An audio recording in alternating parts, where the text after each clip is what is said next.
Hello students, आज हम कुछ सीरीज पैरेलल से रिलेटेड पहले प्रॉब्लम्स करते हैं। उसके बाद हम वीटस्टोन ब्रिज के कॉन्सेप्ट को समझेंगे और वीटस्टोन ब्रिज से रिलेटेड प्रॉब्लम्स को करेंगे।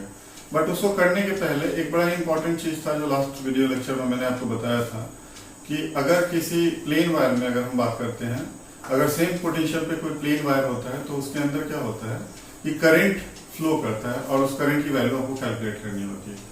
तो वो कॉन्सेप्ट और वो प्रॉब्लम्स काफी इंपॉर्टेंट होंगे। वीटस्टोन ब्रिज से रिलेटेड कुछ प्रॉब्लम होंगे जिसमें कि जो आपको सर्किट दिया होगा वो देखने में तो वीटस्टोन ब्रिज की तरह लगेगा, लेकिन वीटस्टोन ब्रिज होता नहीं है। फिर वैसे केस में करंट कैलकुलेट करना थोड़ा सा टीडियस टास्क हो जाता है। तो आइए वीडियो स्टार्ट करते हैं। सबसे पहले मैं प्रॉब्लम लेता हूँ कि प्रॉब्लम है कुछ आपके पास 3 रेसिस्टर्स हैं बच्चों, इस तरीके से। ये पॉइंट है बच्चों ए और ये पॉइंट हो गया बी, सपोज करो। ओके, एक वायर ऐसे है and this is what the plain wire because there is no resistance in this particular branch and even in this branch. So this is your circuit. Suppose this is 6 ohm, this is 3 ohm and this is 2 ohm. Okay, and this is what the plane wire, and you are supposed to calculate the first of all the equivalent resistance between A and B. A and B के बीच में आपको equivalent resistance calculate करना है। ठीक, जैसा कि आपको मैंने बताया था पहले कि जिस पॉइंट के अबाउट पूछा जाए, जैसे A और B के बीच में क्या पूछ रहा है आपसे, करंट पूछ रहा है, तो आप एक काम करो, वर्चुअली यहाँ एक बैटरी बना लो। वर्चुअली यहाँ बैटरी है नहीं, प्रॉब्लम में आपने बैटरी बना लिया, इसलिए मैं डॉक्टर दिखा देता हूँ कि आपको ये कंफ्यूजन ना हो कि कोई बैटरी है यहाँ। अब क्या हुआ कि बच्चों अगर मान लो ये बड़ी वाली है ना प्लेट, तो प्लस हुई, ये माइनस हुई, तो ये प्लस हो गया बच्चों और ये क्या हो गया, माइनस हो गया। क्लियर? अब क्या होगा, अकॉर्डिंगली आप क्या करो, पोलैरिटी डालो। तो जैसे यहाँ पे क्या आएगा, प्लस आएगा, माइनस आएगा। ठीक, यहाँ पे अगर आप ध्यान से देखो तो ये प्लस माइनस होगा, इधर से देखोगे तो ये क्या, माइनस और प्लस है। ओके, अब इसकी पोलैरिटी क्या होगी, इसको चेक करने के लिए क्या करो, ए जो है हाई पोटेंशियल पे है, तो ये पूरा वायर जो होगा, मान लो ये पॉइंट ए है, तो बच्चों ये पॉइंट भी ए होगा। ठीक, क्या होगा, ये ए होगा। ये पॉइंट बच्चों बी है, तो ये पॉइंट बी हो गया। इसका मतलब अगर ये हाई पोटेंशियल पे है तो ये पूरी हाई हो गई, तो इसका मतलब ये प्लस हुआ और ये माइनस हुआ। फिर से समझो आप, ये प्लस तो ये प्लस, ये प्लस तो ये पूरा वायर जो है ये प्लस, ये माइनस तो ये पूरा वायर जो है वो हो गया माइनस। ठीक, अब पोलैरिटी अकॉर्डिंगली आपको डालनी है। ये देखो ए है, ये हाई पोटेंशियल पे है, तो ये प्लस माइनस हो गया।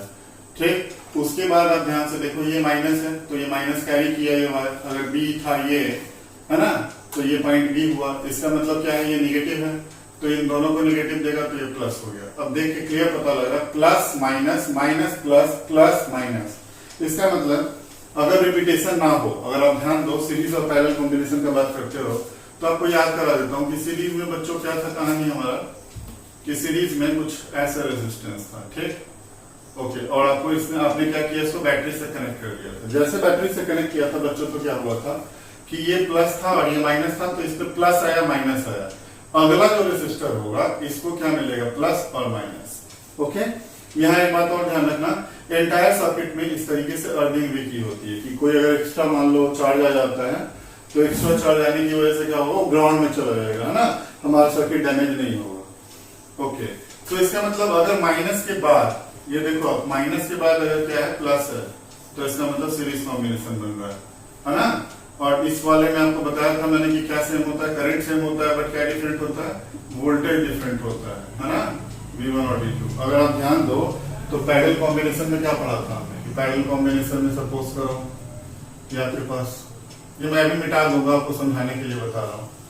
पैरेलल में ये कहानी थी कि ये बैटरी है, अब ध्यान से देखो, क्या ये प्लस है, ये माइनस है, ये प्लस है तो ये पूरा का पूरा प्लस हो गया, ये पूरा का पूरा क्या हो गया, माइनस हो गया। ओके, तो अब अकॉर्डिंगली आप क्या करो, पोलैरिटी डालो। ये प्लस है तो इसको प्लस मिला, यहाँ माइनस, ये प्लस तो सर ये प्लस और ये माइनस, ये प्लस तो ये प्लस और ये माइनस। आप ध्यान से देखो, प्लस प्लस की रिपीटेशन हो रही है, या माइनस माइनस की क्या हो रही है, इस तरीके से प्लस प्लस प्लस। यहाँ आप देखो, या माइनस माइनस माइनस, तो यहाँ पे क्या है, ये माइनस है और ये भी क्या माइनस है, यानी कि सब पैरेलल हो गया। ये देखो क्या है, प्लस है, और ये वाली क्या है, प्लस है। तो इसका मतलब क्या हुआ कि सब तीनों पैरेलल में हो गए। ठीक, तो अगर आप समझ गए हो ये जो मैंने अभी आपको समझाया, तो इसको मैं मिटा रहा हूं और इस एक्चुअल प्रॉब्लम को सॉल्व कर रहा हूं। अब ध्यान से देखो आप कि क्या हो गए, तीनों पैरेलल में हो गए। तो पैरेलल में हो गए बच्चों, तो बहुत ही आसानी के साथ क्या कर सकते हो आप, इसका इक्विवेलेंट रेजिस्टेंस निकाल सकते हो। पैरेलल का मतलब 3 रेजिस्टर्स हैं आपके पास बच्चों, है ना। इस तरीके से 3 रेजिस्टर हो गए। ये क्या है, 6 ओम है, और ये क्या है, 3 ओम है, और ये क्या है बच्चों, 2 ओम है। ओके, ये पॉइंट है सर हमारा ए, और ये पॉइंट क्या है सर हमारा बी है। आर ए बी निकालना है, तो आर ए बी निकालना है, बहुत आसानी के साथ आप कैलकुलेट कर लो। क्या होगा R A B, sir R A B होगा 1/r equivalent equals to what, 1/6 plus 1/3 plus 1/2। Solve करोगे तो आर इक्विवेलेंट आएगा कितना, 1 ओम आएगा। ठीक, तो ये क्वेश्चन था आपका। अब मैं आपको दूसरा क्वेश्चन देने जा रहा हूं। अब इसमें क्या करूंगा, सेम ही प्रॉब्लम होगा, बट मैं अब इसमें बैटरी एक ले लूंगा। बैटरी ले लूंगा तो क्वेश्चन में थोड़ा सा दमदार क्वेश्चन हो जाएगा। ये हो गया आपका क्या, ए है पॉइंट, और क्या है ये बच्चों, बी है। एक इस तरीके से है और एक इस तरीके से। ठीक, ये 6 ओम है, ये 3 ओम है, और ये 2 ओम है। क्लियर? ओके, एक बैटरी लगी हुई है ऐसे ही। मान लो बैटरी आप ले लो, कितने वोल्ट की, 10 वोल्ट की बैटरी सपोज करो, या 20 वोल्ट, वोल्ट जो लेना है ले लो, कोई फर्क नहीं पड़ता। क्वेश्चन ये है कि ये जो प्लेन वायर है, क्योंकि अभी आपको लास्ट क्लास में भी बताया था और इंट्रोडक्शन में भी आज मैंने बताया कि अगर आपके पास प्लेन वायर होता है, सपोज करो एक प्लेन वायर है, क्या है ये, प्लेन वायर है, प्लेन वायर और सेम पोटेंशियल पे हो, जैसे ये दोनों क्या है, सेम पोटेंशियल पे है। जब ये प्लेन वायर है, सेम पोटेंशियल पे होता है, तो इस केस में करंट होगा, यानी करंट यस। बट अगर आपके पास सेम पोटेंशियल पे कोई रेजिस्टेंस आ जाएगा तो करंट होगा 0। ठीक, अब इसी कॉन्सेप्ट का फायदा उठाते हुए, या इसी चीज को, ये बहुत सारे बच्चे नहीं जानते हैं ये कॉन्सेप्ट, तो आप सीख लो कि ये प्लेन वायर है, इसमें करंट होगा। ऐसे किसी भी बच्चे को लगेगा यार ये तो कुछ है ही नहीं, इसमें रेजिस्टर, तो इसमें करंट कहां से आएगा। नो, इसमें करंट होगा, इसमें भी करंट होगा, और उसको आपको क्या करना पड़ेगा, निकालना पड़ेगा। अब इस सर्किट को देखो तो हमें सर इसकी इक्विवेलेंट रेजिस्टेंस तो पहले ही पता है ना। आपसे क्या पूछा है कि मान लो ये ब्रांच 1 है और ये ब्रांच 2 है, तो करंट आपसे ब्रांच 1 और ब्रांच 2 में पूछ रहा है। Find the current in the branch 1 and 2, 1 और 2 में आपसे करंट पूछ रहा है। सर बहुत आसान है, कुछ इसमें दिक्कत वाली बात है नहीं। सबसे पहला नंबर बात, ये तो कॉन्सेप्ट था बच्चों, लिख दे रहा हूं, कॉन्सेप्ट है, it's very very good concept. इस प्रॉब्लम का सॉल्यूशन देखो आप बच्चों। सबसे पहला नंबर बात, आर इक्विवेलेंट कितना है, 1 ओम है। ठीक, 1 ओम, 1 ओम हो गया इक्विवेलेंट रेजिस्टेंस। वोल्टेज कितना है, 10 वोल्ट है। तो करंट सर्किट के अंदर जो फ्लो करेगा, ये पूरे सर्किट में जो फ्लो होगा, दैट वुड बी आई। और आई कितना होगा sir, V upon R equivalent होता है। V कितना है, 10, और अपॉन 1, इसका मतलब 10 एम्पियर। तो you got current as what, 10 ampere, है ना। सो ये पूरे के पूरे सर्किट में जो ये बैटरी करंट थ्रो कर रहा है, that is how much, 10 ampere. अब हमारी ड्यूटी क्या है, हमारी ड्यूटी है सर कि आप थोड़ा सा सर्किट एनालॉजी का यूज करो।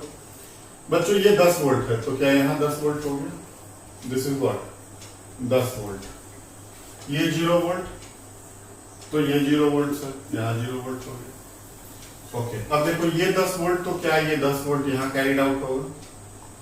ये 0 वोल्ट है, तो क्या यहाँ ये 0 वोल्ट कैरिड आउट होगा। तो सर अब इस वाले ब्रांच में हम करंट कैलकुलेट कर सकते हैं। इस वाले ब्रांच में करंट हम कैलकुलेट कर सकते हैं, और वो करंट की वैल्यू कितनी होगी, वो करंट की वैल्यू होगी सर, सपोज करो इस वाले में कितना होगा, 10 वोल्ट। पोटेंशियल डिफरेंस कितना हुआ, यहाँ 10 है और यहाँ 0 है, तो 10 वोल्ट का, तो करंट कितना हुआ, 10/6 दैट इज व्हाट 5/3 एम्पियर। तो इस वाले में 5/3 एम्पियर आ गया, है ना? ओके। उसके बाद यहां देखो बच्चों 10 वोल्ट है और ये 0 वोल्ट है, तो करंट क्या इधर फ्लो करेगा, high potential to low potential. यहाँ ये हाई था, ये लो था, तो करंट इधर फ्लो किया। यहाँ पे करंट इधर की तरफ फ्लो करेगा, कितना फ्लो करेगा? पोटेंशियल डिफरेंस 10 का, रेजिस्टेंस कितना 3, तो जो करंट होगा that would be how much 10/3 ampere. I equals to V/R। Okay ठीक। अब आप एक बात बताओ मुझे, ये क्या है? यहाँ पे 10 वोल्ट है, ठीक, और करंट यहाँ एंटर किया। करंट कितना है? करंट की वैल्यू आई सर 10 एम्पियर। 10 एम्पियर में से 5/3 एम्पियर निकल गया, तो बचा कितना? 10 - 5/3। ओ भाई, इसमें करंट आ गया। अगर मान लो इसमें करंट नहीं होता तो इसमें 10 एम्पियर एंटर करता, but it's not happening. It means there is current in the plain wire, है ना? Even if it's at the same potential. तो इसका मतलब ये 30 है, तो 25/3 हो गया एम्पियर, ठीक। अच्छा, ये कितना 5/3, ये 10/3 ऐड करके कितना आएगा? 5 एम्पियर आएगा, ठीक है। अब देखो इधर से कितना आ रहा है, ये 25/3 एम्पियर आ रहा है, इसमें से 10/3 एम्पियर निकल गया, तो ये कितना हुआ? 5 एम्पियर हुआ। अब देखो क्या इधर 10 एम्पियर, 5 + 5, ये 5 इधर से आया, ये 5 इधर से आया, और ऐसे भी देखो 5 एम्पियर नहीं हुआ, 10 वोल्ट और 0 वोल्ट, तो पोटेंशियल डिफरेंस कितना हो गया? 10, और रेजिस्टेंस कितना है? 2, तो इसका मतलब करंट कितना होगा? 5 एम्पियर। इसको और इसको ऐड करोगे तो ये कितना आएगा? 5 एम्पियर। 5 और 5 कितना? 10, गया कितना था? 10, आया कितना? 10, खत्म कहानी। तो इसका मतलब we are able to calculate what sir the resistance in the plain wire. तो ये मैं करंट मान लो बोल देता हूं, करंट किस वाले में? I1 बोल देता हूं, इसका मैं नाम I1 ले लेता हूं। ये I1 है बच्चों, और सपोज करो ये वाली कितनी है हमारी? I2 है। तो I1 is how much? 25/3 ampere, while I2 is how much? I2 is 5 ampere. So in this way we can calculate what? The current in the plane wire, even if it's at the same potential. But you cannot actually, you cannot calculate the current if there is resistance in between the same potential, है ना, points, because current would be 0 in that case. तो ये बहुत ही important concept था, ठीक। इसको आप थोड़ा सा लिख लो। बैक टू बैक लिखा है, इसमें पहले वाला प्रॉब्लम है, पहले वाली प्रॉब्लम में आपको रेजिस्टेंस इस ए और बी के क्रॉस बतानी है, ठीक। ओके, यहाँ ध्यान देना, ये एक प्लेन वायर बीच में कनेक्टेड है, ठीक। प्लेन वायर है, तो ये और ये दोनों पॉइंट का पोटेंशियल क्या होगा? सेम होगा, है ना? तो सेम होगा, तो मान लो इसको आप मान लो कुछ ले लेते हो, y ले लेते हो, और ये क्या है? y है, ठीक। ओके, तो अब आपको क्या करना है? रीअरेंज करना है। रीअरेंज यानी कि जो आपके पास रजिस्टर्स हैं उनको रीअरेंज करना है। ध्यान से देखो, a और y के बीच में कितने रजिस्टर्स हैं? 2। तो मान लो ये पॉइंट a है और ये पॉइंट क्या है? y है, तो इसके बीच में कितने रजिस्टर्स हैं? 2 रजिस्टर्स हैं, ठीक। ये 2 रजिस्टर हो गए, यानी किसका किसका काम खत्म हो गया? a और y, और ये और ये हो गया। अब बचा क्या? ये YB और YB, यानी y और b के बीच में, यानी कि b अगर ये पॉइंट है तो 2 रजिस्टर्स इसके पास हैं, ठीक। 2 ये हो गया। उसके बाद a और b के बीच में क्या है? 1 रजिस्टर लगा हुआ है, a और b के बीच में 1 है। ये R हो गया, ये R हो गया, ये R है, और ये R है, और ये R है। अब ध्यान से देखो, क्या ये R/2 हो जाएगा पैरेलल में? ये कितना हो जाएगा? R/2 हो गया। अब ध्यान से देखिए आप, R/2 और R/2 क्या है? सीरीज में है। ये सीरीज में हो गया R/2, तो कितना R हो जाएगा, और R और R कितना पैरेलल में है, तो RAB कितना हो जाएगा? R/2 आंसर, खत्म। कितना आसान है। आपको क्या करना होता है? आपको ये A पॉइंट और B के बीच में निकालना, तो A ले लिया, यहाँ पे क्या ले लिया? B ले लिया हमने, ठीक। ओके, अब ये वाली एक प्लेन वायर थी, ये क्वेश्चन थोड़ा सा ट्रिकी था। अगर मैं इसमें रजिस्टर एक ले लेता तो ये व्हीटस्टोन ब्रिज बन जाता, जो आगे का टॉपिक है आपका, ठीक। लेकिन ऐसा है कि यहाँ पे ये प्लेन वायर कनेक्टेड है, तो इसका मतलब y और y का पोटेंशियल क्या होगा? सेम होगा, ठीक। ओके हाँ, यहाँ पे हो सकता है करंट हो, बट ये दोनों क्या है, इक्वल पोटेंशियल में है, इट्स क्लियर है ना। ओके अब देखो ए और हमने 3 पॉइंट ले लिया, एक ए हो गया, वाई हो गया, बी हो गया। ए और वाई के बीच में कितने रेजिस्टेंस है, 2, एक ए वाली और एक ए वाली। उसके बाद बी और वाई के बीच में कितना है, बी और वाई के बीच में एक ये और एक ये, यानी ये और ये भी हो गया।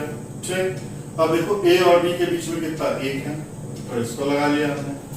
अब ये इस तरीके से देखो, ये दोनों क्या पैरेलल में, तो आर और आर का कितना r/2, ये दोनों भी क्या है पैरेलल में है, इनका कितना हो जाएगा r/2, और एक इधर की तरफ लगा हुआ वो भी पैरेलल में, तो r/2 सीरीज में r हो गया, और फिर r और r पैरेलल है, तो आंसर हो गया r/2।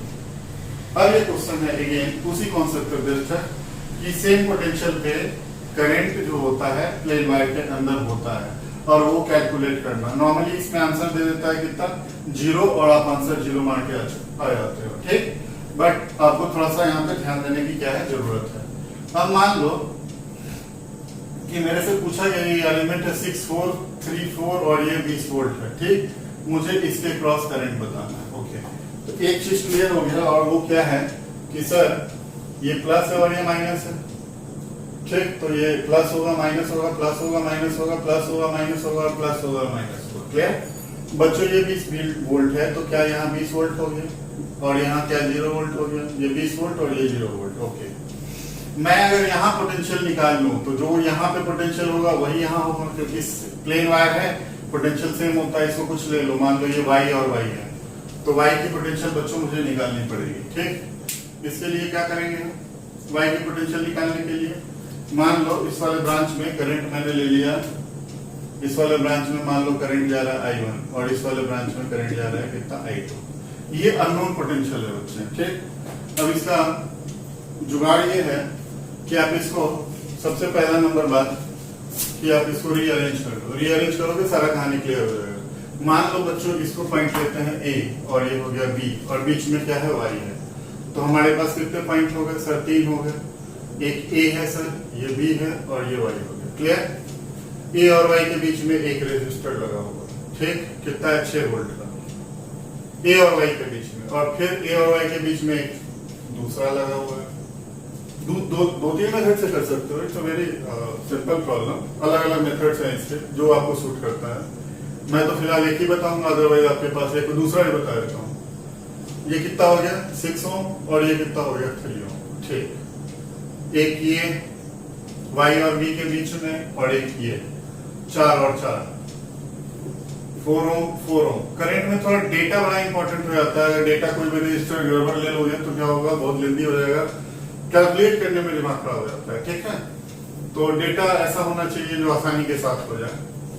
तो रेजिस्टेंस का काम तो खत्म हो गया। ठीक, ओके, अब ध्यान से देखो बच्चों कि क्या ये 6 और 3 का पैरेलल में कितना होता है, 2 ओम। तो ये Y है, ये A है, और ये B, और 4 और 4 भी 2 ओम, तो ये 2 ओम और ये 2 ओम हो गया। ठीक, ओके, यहाँ कितना वोल्ट है बच्चों, 20 वोल्ट है, और यहाँ कितना है, 0 वोल्ट है। ठीक, अच्छा, करंट कितना होगा, अगर आप ध्यान से देखो तो R इक्विवेलेंट RAB कितना हो गया सर, 4 ओम हो गया, 2 और 2 4, और I कितना होता है सर, V/RAB। V कितना बच्चों, 20/4, तो कितना आ गया, 5 एम्पियर। बस करंट आ गया 5 एम्पियर। तो इसका मतलब 5 एम्पियर का करंट बच्चों किधर मूव कर रहा है, इधर से इधर, क्योंकि हाई से लो की तरफ मूव करेगा, तो 5 एम्पियर इधर मूव किया। 5 एम्पियर का जब करंट यहाँ मूव करेगा तो ड्रॉप इसके क्रॉस कितना होगा, 5 × 2 10 वोल्ट का। ठीक, तो ड्रॉप हुआ 10 वोल्ट का, तो बचा कितना, 10 वोल्ट। यानी Y का पोटेंशियल हमारे पास आ गया, कितना आ गया, Y का पोटेंशियल हो गया सर 10 वोल्ट। ठीक, क्लियर है, तो Y का पोटेंशियल आ गया। तो करंट आपसे पूछा प्लेन वायर में। अब प्लेन वायर में देखो, अब इसी प्रॉब्लम में आ जाओ। Y का पोटेंशियल कितना सर, 10 वोल्ट, और यहाँ कितना, 10 वोल्ट आ गया। अब ध्यान से देखो, ये 20 वोल्ट है और ये 10 वोल्ट है, ड्रॉप कितने का, 10 वोल्ट का। तो इस वाले ब्रांच में करंट कितना आएगा, करंट आएगा 10/6, दैट इज 5/3। ठीक, इस वाले में करंट कितना आएगा, 10 वोल्ट का ड्रॉप है अपॉन 3, यानी 10/3। यानी कि 10/3 एम्पियर का करंट इसमें मूव किया और 5/3 का इसमें मूव किया। ग्रेट। अब आ जाओ, ये 10 वोल्ट और ये 0 वोल्ट, तो इसमें कितना होगा? 10 बटा I equals to V by R, 10 बटा 4 यानी कि 2.5, या ऐसे लिख लो 5/2 एम्पियर। ठीक, तो इस वाले ब्रांच में 5/2 एम्पियर आ गया। इस वाले में कितना होगा? 10 और 4 तो सेम होगा, इधर से इधर की तरफ। करंट का डायरेक्शन भी बहुत इंपॉर्टेंट है, तो ये हो गया 5/2 एम्पियर। अब ध्यान से देखो, क्या इधर की तरफ 5 एम्पियर आया? Yes sir. गया कितना था? 5 एम्पियर गया था। 5 एम्पियर क्या वो बाहर निकला। अब मुझे इसका चाहिए, इस वाले वायर में।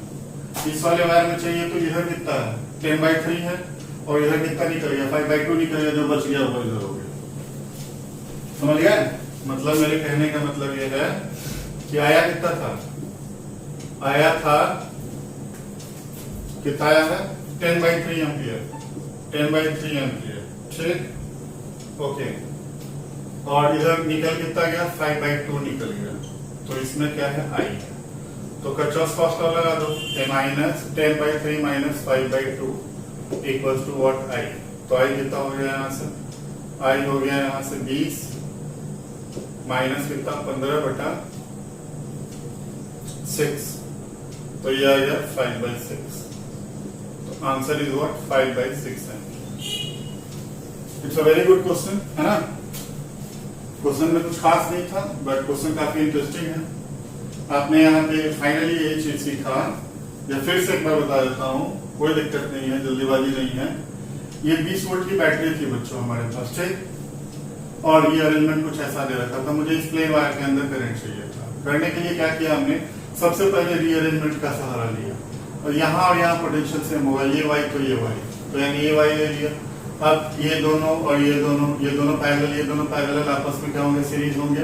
तो इससे हमें रेजिस्टेंस पता लग गया 4 ओम। अब रेजिस्टेंस पता लग गया तो हम करंट कैलकुलेट कर सकते हैं, और करंट आ रहा है क्या? सर्किट के अंदर 5 ampere. Overall current in the circuit is 5 ampere. Okay, so अब यहाँ पे आप ध्यान से देखो, तो यहाँ 20 वोल्ट है और यहाँ 10 वोल्ट है, तो ड्रॉप कितने का? 10 वोल्ट का। तो करंट कितना हो जाएगा? 5/3, है ना? यहाँ 10 का ड्रॉप है, रेजिस्टेंस कितना? 3 है, तो 10/3 हो जाएगा। ठीक, यहाँ पे देखो कितना? 10 वोल्ट, 0 वोल्ट, तो यहाँ 5/2, यहाँ भी क्या होगा? 5/2। अब देखो इधर से करंट कितना आ रहा है? 10/3 आ रहा है, निकल कितना गया? 5/2, जो बचेगा वही तो इधर आई होगा। तो आई आपको कैलकुलेट करके आ गया, that is how much? 5/6 ampere. ठीक,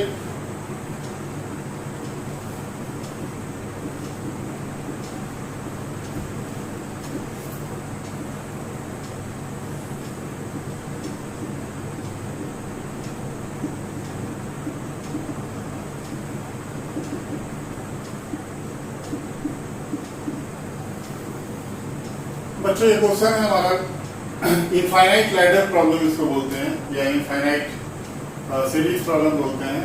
इसमें है क्या? 2 रेजिस्टेंस दिखाया है, ये गेन भी हो सकता है, और ये R R R R R R और इस तरीके से बढ़ते बढ़ते इनफाइनाइट तक जा रहा है। आपसे बोल रहा है कि ये आर ए बी के बीच में क्या बताओ आप? इक्विवेलेंट रेजिस्टेंस बताओ। ठीक, ओके। अब चूंकि ये क्या है कि इनफाइनाइटली लार्ज सीरीज है, तो एक काम करते हैं हम, और ये क्या होगा? बढ़ता जाएगा बढ़ता जाएगा बढ़ता जाएगा। तो हम केवल एक ब्रांच ले लेते हैं, जैसे ये है ना, तो एक ब्रांच हमने ले लिया, कोई भी आप एक ब्रांच सेलेक्ट कर लो, है ना, हमारा काम चल जाएगा। तो जैसे मान लो ये है, ये और ये कुछ ऐसा। ठीक, ओके। अब ध्यान से देखिए, ये इक्विवेलेंट हुआ, यही इक्विवेलेंट है। देखो ना आप, इसने क्या किया? आपने इसको टर्मिनेट कर दिया।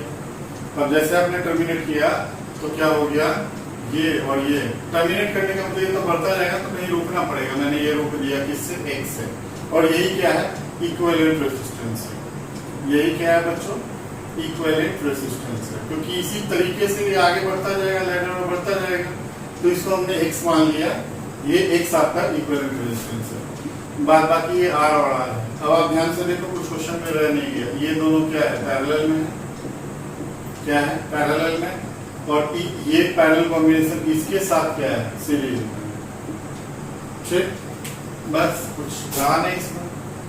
और यही इक्विवेलेंट रेजिस्टेंस है, मतलब equivalent resistance x equals to कितना हो गया बच्चों, x इक्वल्स टू हो गया इन दोनों का parallel, that is what r into x upon r plus x, और प्लस इसके साथ r के साथ क्या है सीरीज में, इस r के साथ सीरीज में, तो ये सीरीज। इसको जब आप सॉल्व करोगे तो क्या आएगा, rx plus X square equals to rx plus r square plus rx, यही हुआ सर। ये rx और ये rx कट गया, बचा क्या X square minus rx minus r square equal to 0। ये क्या है, क्वाड्रेटिक है किसमें, x में, क्वाड्रेटिक है x में। इसका सॉल्यूशन बच्चों क्या आएगा, यानी x जो आएगा वो आएगा 1 plus root 5 by 2 into r। ये स्टैंडर्ड रिजल्ट आप याद भी रख सकते हो, है ना, छोटे मोटे जगहों पे ये पूछ लेता है, तो दिस इज ये स्टैंडर्ड रिजल्ट। और बहुत सारे इसमें क्वेश्चन बनते हैं, जैसे k टाइम्स बढ़ाते चलो, इसको k टाइम्स बढ़ाओ, इसको k स्क्वायर टाइम्स बढ़ाओ, है ना, और फिर आपको इन्फिनिटी फिर सॉल्व करके आंसर निकालते हैं। ऐसे क्वेश्चन आपको सीनियर में मिल जाएंगे, ठीक। तो इसी कॉन्सेप्ट को यूज करते हुए वहां आप कर सकते हो, ठीक। अब मैं एक नया टॉपिक लेता हूं, और टॉपिक का नाम है बच्चों व्हीटस्टोन ब्रिज, व्हीटस्टोन ब्रिज। जब आप एक्चुअली इलेक्ट्रिकल इंजीनियरिंग पढ़ोगे तो डिफरेंट टाइप के ब्रिज होते हैं। ये बहुत ही आसान वाला ब्रिज है, आपको बिल्कुल नाम के लिए ब्रिज पढ़ना है जिसको बोलते हैं व्हीटस्टोन ब्रिज। इसमें कुछ ऐसे 5 रेजिस्टर्स होते हैं बच्चों,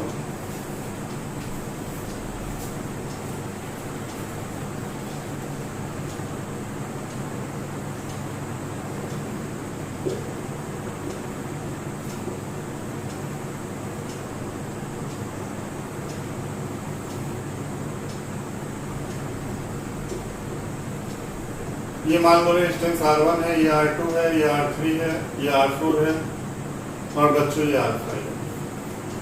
अब यहाँ बात आता है कि अगर इस टाइप का आपको ब्रिज नजर आएगा, जिसमें क्या ध्यान देना, मान लो इसको मैंने बैटरी से कनेक्ट कर दिया तो ज्यादा बेटर फीलिंग आएगा, ये प्लस है और ये माइनस है, ओके।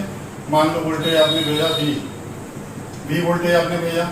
अब ध्यान से देखो आप, क्या यहाँ करंट I होगा, अगर आपने करंट कैलकुलेट कर लिया, या बैटरी है, सिंपली बैटरी है तो करंट I भेजेगा, ठीक। I भेजेगा तो ये करंट इधर की तरफ क्या जाएगा, मान लो I1 जाएगा, ठीक, और इधर की तरफ क्या जाएगा, I2 जाएगा। अब यहाँ क्या आना चाहिए, I1, और यहाँ क्या आना चाहिए, I2। इसका मतलब इस वाले ब्रांच में करंट नहीं जाना चाहिए, इधर से I1 गया, इधर से निकल गया, ये I2 गया, इधर से निकल गया। इसका मतलब ये दोनों पॉइंट्स जो हैं इक्वल पोटेंशियल पे होंगे, तभी तो इसमें करंट नहीं होगा। यानी I जो है R5 के क्रॉस 0 है, इसका मतलब इसकी पोटेंशियल x है तो इसकी भी x है, तो इसका मतलब इस वाले ब्रांच में करंट नहीं होता है, तो इस वाले को लेने का मतलब ही नहीं बनता, ठीक, ओके। तो ये कंडीशन कब होल्ड किया, अगर मान लो इसकी रेजिस्टेंस और इसकी रेजिस्टेंस बराबर होगी, तभी तो यहाँ से I गया तो जितना वोल्टेज इसने खाया उतना ही इतना खाया, तो जो बचा x और जो यहाँ बचा x। अगर ये दोनों x नहीं हो तो इसका मतलब ये दोनों इक्वल पोटेंशियल पे नहीं होगा, और इक्वल पोटेंशियल पे बच्चों नहीं होने का क्या मतलब होता है कि करंट फिर तो सर इसमें होगा, है ना। आपको ये भी बताया था कि इक्वल पोटेंशियल पे क्या होता है, रेजिस्टर के क्रॉस करंट 0 होता है, ठीक। तो ये तभी पॉसिबल है जब ये दोनों रेजिस्टेंस इक्वल हो, या ये दोनों रेजिस्टेंस इक्वल हो। इसका मतलब है फॉर, इसको बोलते हैं balanced Wheatstone bridge. Balanced Wheatstone bridge के लिए, बैलेंस व्हीटस्टोन ब्रिज को शॉर्ट में लिख रहा हूं मैं WSB, क्या कंडीशन होगा, R1 upon R2 equals to R3 upon R4। इसका मतलब कंज्यूगेटिव जो रेजिस्टेंसेज हैं उनके अगर रेशियो सेम होंगे, तो अब फिर ऐसे केस में क्या होगा कि सर ये और ये इक्वल पोटेंशियल पे होंगे और इसके क्रॉस करंट नहीं होगा। और अगर आपसे पूछा जाए कि RAB क्या होगा, तो सर एक लाइन में बता देंगे, क्योंकि ये क्या हो गया सीरीज, ये क्या हो गया सीरीज, और आपस में क्या हो गया पैरेलल, यानी कि R1 R2 upon R1 plus R2 that is R1 और प्लस R2, इन दोनों का सीरीज कॉम्बिनेशन, और इन दोनों का सीरीज आपस में पैरेलल। इसका मतलब R1 plus R2 into how much R3 plus R4 upon कितना R1 plus R2 plus R3 और प्लस R4। ये कुछ नहीं, ये दोनों सीरीज तो R1 प्लस R2, ये दोनों series R1 R3 plus R4 और इन दोनों का पैरेलल, यानी कि ये वाला। ठीक, तो ये व्हीटस्टोन ब्रिज है और ये बिल्कुल बेसिक सा ब्रिज है। अब ये सर ये बताओ ये एग्जैक्टली आया कहाँ से? आया तो मैंने तो आपको फिजिक्स समझा दिया, मैथमेटिकली भी आपको समझा देता हूँ कि एक्चुअली आता कहाँ से। तो बोल रहा हूँ कि ये जो है ना x है और यहाँ भी क्या है x है। ठीक, और बोला था अननोन पोटेंशियल से हम लिखते हैं करंट बेटर रहता है हमारे लिए, तो मैं क्या लिखूंगा x माइनस और यहाँ पे पोटेंशियल क्या है v है, तो यहाँ क्या v लिखोगे आप, यहाँ पे वोल्टेज लिख लो v और यहाँ कितना 0, तो आप लिखो इक्वेशन क्या होगा, x minus v upon R1 plus x minus 0 upon what R2 equals to 0। This is question number 1। दूसरा क्या लिखोगे, x minus v by R2 plus x minus 0 by how much R4 equals to 0। इन दोनों को जब solve करोगे, solving 1 and 2, एक और 2 को जब बेटा सॉल्व करोगे ना, तो you will get what R1 by R2 equals to R3 by R4। इस तरीके से आपको रिजल्ट ऑब्टेन होगा। तो this is what the Wheatstone bridge. ठीक, अब इसमें व्हीटस्टोन ब्रिज में एक तो बिल्कुल सिंपल क्वेश्चन पूछते हैं जो व्हीटस्टोन ब्रिज से रिलेटेड होता है, एक होगा जो आपको देखना है व्हीटस्टोन ब्रिज लगेगा लेकिन होगा नहीं, और फिर आपको इक्विवेलेंट रेजिस्टेंस कैलकुलेट करना पड़ता है। That is what the lengthy question. ठीक, तो आसान वाले पहले करते हैं। चलो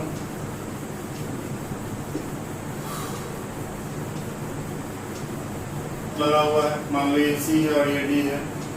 ठीक, यहाँ पे 8 ओम, तो x की क्या वैल्यू होगी कि ये क्या होगा, बैलेंस व्हीटस्टोन ब्रिज होगा। ऐसे आपको देख के ही पता लग रहा है कि x की वैल्यू कितनी होगी, 8 ओम होगी। ठीक, और या तो आप कैलकुलेट कर सकते हो कि 8x upon what 8 plus x equals to how much 4। इसको जब सॉल्व करोगे तो you get what x has 8 ohm answer. ठीक, तो ये तो बिल्कुल सिंपल वाले क्वेश्चन है ना। इसको लिखो और बताता हूँ। और आपको क्या करना है, इसको रीअरेंज करना है, और रीअरेंज करोगे तो देखोगे कि ये व्हीटस्टोन ब्रिज ही बन रहा है। कैसे सर आपको पता है, पहला ये A पॉइंट है, ये B पॉइंट है। ठीक, ओके, A और B के बीच में क्या आ रहा है, पहले है मान लो A है ना, A है, ये मान लें this is point C, this is D, this is A and B। Okay, अब ध्यान से देखो A और C के बीच में एक रेजिस्टेंस लगा हुआ है R। ठीक, A और C का कहानी खत्म हो गया। अब बात करते हैं A और D के बीच में, A और D के बीच में एक लगा हुआ है सर। ठीक, तो इसकी भी कहानी खत्म हो गई। C और D के बीच में सर एक लगा हुआ है R, इसकी भी कहानी हो गई खत्म। अब है B और C के बीच में एक रेजिस्टेंस R लगा हुआ है सर। ठीक, तो ये भी हो गया। अब क्या C और B और D के बीच में सर एक है और ये भी है सर R। ठीक, तो अब ध्यान से देखो आप कि मेन ब्रांच क्या है, ये है सर, ये वाली के भी इसी के अबाउट निकालना भी है, तो करंट इसके अबाउट जाएगा ना, करंट ऐसे जाएगा। एक और बात ध्यान रखना, ये करंट है तो ये वाली जो CD होनी चाहिए उसके परपेंडिकुलर होनी चाहिए। ठीक, व्हीटस्टोन ब्रिज में कभी कभी देख के लगता है कि व्हीटस्टोन ब्रिज ही है, जैसे लास्ट वाला क्वेश्चन है, ये वाला क्वेश्चन देखो, ये वाले में क्या है बच्चों की, मान लो यहाँ वोल्टेज V है। ठीक है, और ये क्या ले लो, मान लो आप 10 वोल्ट ले लो, 10 वोल्ट की एक बैटरी है, यहाँ से ऐसे करंट गया, तो ऑब्वियस सी बात है सर I ऐसे एंटर किया ऐसे। ठीक, तो ये जो 4 ओम लगा हुआ है ना, वो ऐसे होना चाहिए CD के क्रॉस। देख के कोई भी जल्दबाजी में कंफ्यूजन में यही समझेगा कि दिस इज व्हीटस्टोन ब्रिज, 4 4 4 4 और बीच में 4 है, 4 है या 5 है, कोई फर्क नहीं पड़ता, देख के लग रहा है क्या कि व्हीटस्टोन ब्रिज है। बट मैंने पूछा, बताया आपको क्लियरली कि ये व्हीटस्टोन ब्रिज नहीं है, क्योंकि व्हीटस्टोन ब्रिज के लिए क्या होना चाहिए, इस ब्रांच में क्या होना चाहिए था, रेजिस्टेंस होना चाहिए था परपेंडिकुलर टू दी, और ये वाले ब्रांच में कितना हुआ 2R, और 2R और 2R पैरेलल में कितना हो जाएगा R हो जाएगा। तो इसका मतलब RAB is how much RH। ठीक, यहाँ देखो A और B के बीच में आपको क्या निकालना है, आपको रेजिस्टेंस, इक्विवेलेंट रेजिस्टेंस निकालना है A और B के बीच में। ठीक है, तो आप ऐसे करो AB आप इसको रीअरेंज कर दो, अगर आपको दिक्कत है तो गो फॉर द रीअरेंजमेंट। सबसे पहला नंबर बात, ये मान लो ए है, ये मान लो बी है, और ये है सी, और ये है डी।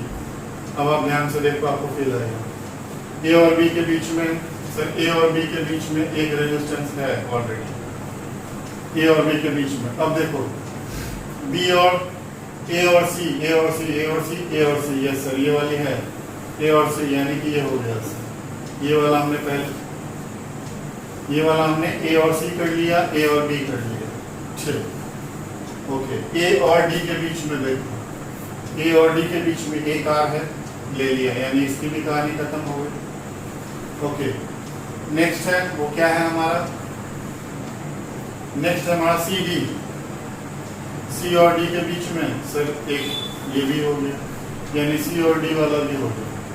बी और सी, बी और सी भी हो गया सर, ठीक, बी और सी हो गया, और एक कौन सा बच रहा है, बी डी, बी और डी ये वाला हो गया, बी और डी भी हो गया, तो खत्म कहानी। अब देखो ये आर है, ये आर है, ये आर है, ये आर है, और ये भी क्या है, आर है, और ये आर है। आप जानते हो व्हीटस्टोन ब्रिज का एज ए होल कितना आता है, आर आता है, क्यों, क्योंकि ये आर आर कितना, ये दोनों इक्वल पोटेंशियल पे हुए, तो इस वाले का कोई रोल नहीं रहा, ये आर आर 2R हो गया, और 2R क्या आर होता है, तो ये आर और ये वाला आर कितना आएगा आंसर, आर ए बी होती है what, R by 2 answer. Wheatstone bridge as a whole is what, has a resistance how much, R, और नीचे क्या है आर, और ये दोनों आर आर क्या हो गया, पैरेलल में हो गया, इस तरीके से हो गया बच्चों, ये और ये आर और ये आर, ठीक, ये ए और ये बी, तो क्या आ जाएगा, R A B equals to R by 2, समझ गए। तो ये तो थोड़ा सिंपल वाले क्वेश्चंस थे। अब नेक्स्ट वीडियो में आपको मैं एक्चुअली टफ प्रॉब्लम बताऊंगा, जो आपको व्हीटस्टोन ब्रिज की तरह देखने में लगते हैं बट होते नहीं है, और उसमें आर इक्विवेलेंट कैलकुलेट करना पड़ता है। थोड़ा कॉम्प्लिकेटेड क्वेश्चन है, वीडियो काफी लंबा हो जाएगा, क्योंकि मैं वो चाहता हूँ कि उसमें 2-3 क्वेश्चन आपको उससे रिलेटेड करा दूँ, और फिर नेक्स्ट वीडियो में ही आपकी शुरू हो जाएगी क्या, सिमेट्री। और सिमेट्री में मेनली मैं 2 सिमेट्री से आपको सारा प्रॉब्लम करना सिखा दूंगा, mirror symmetry and plane symmetry, समझ गए। तो ये 2 सिमेट्री जो है, वो 2 सिमेट्री से आपको सारा का सारा प्रॉब्लम हो जाएगा, ठीक है। तो आज के लिए इतना ही रहने दो, ओके, थैंक यू।